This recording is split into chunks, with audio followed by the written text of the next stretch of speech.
қамышы ұшқан ұя.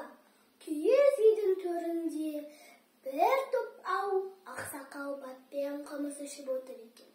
Әкем дастархан шетінде қымыз құйып отыр. Ол мені қасына ымдап шақырды. Аталарына сәлем беруді ұмытпа дегенім қайда деп сыбырлады. Мен қатты зарықтап үйден шыға жөнелдім. Сыртта біраз тұрдым да нық басып үйге кірдім. Ассалаумағалейкум аталар деп әр сөзімді қадап айттым. Бұған әрине бәрі күлісіп жатыр. Бәрі де бір ауыздан уағалейкумассалам десті.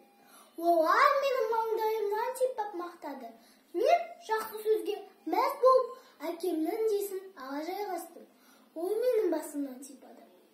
Жарайсың балам, үйге кірген кезде әрқашан үлкендерге сәлем беруді ұмытпа, әдепті бала сөйтеді, деді әкесі.